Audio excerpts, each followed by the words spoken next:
J'entends souvent en confession, là, c'est pas je ne trahis rien, mais des gens qui sont très malheureux se plaignent d'avoir des mauvaises pensées simplement en étant en voiture à cause de la pornographie ambiante, publicitaire.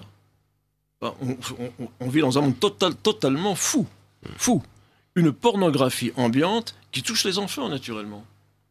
Et parce que vous disiez que l'image est sidérante, oui, ils sont sidérés. Mais là, on sait très bien par sondage, etc., que la pornographie a pris un tel ascendant sur les préadolescents que il n'y a pas, enfin, je ne sais plus à quelle proportion, mais des proportions absolument dramatiques.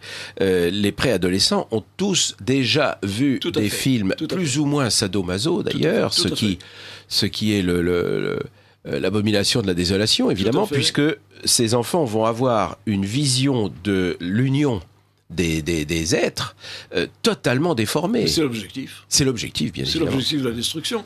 Tout à fait, c'est l'objectif.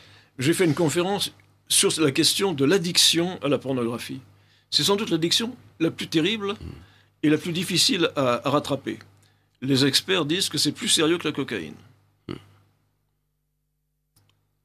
Oui, sans aucun doute, parce que en plus aujourd'hui dans cette société, puisque vous sortez de chez vous sur les abribus, enfin sur les bus même, les incitations, alors sans même parler de pornographie, mais les incitations à l'adultère, les sites de rencontres, enfin etc.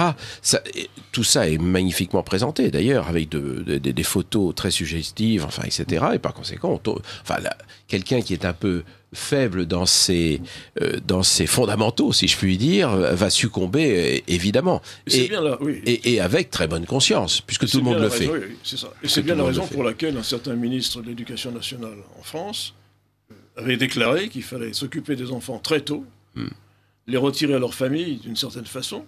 C'est l'enfance, c'est l'école à 2 ans. Voilà, de façon à ce qu'ils ne soient pas intoxiqués par le catholicisme. Moi, je suis orthodoxe, mais c'est la même chose. Hein.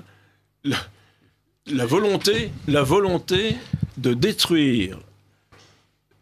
La formule de M. Payon était la suivante. La Révolution française n'est pas terminée tant que le catholicisme n'est pas éradiqué. Et or, la religion future, c'est le laïcisme républicain, mais en fait, il porte un autre nom. C'est les 3 points. Évidemment. Ça, voilà. on sait qui est derrière.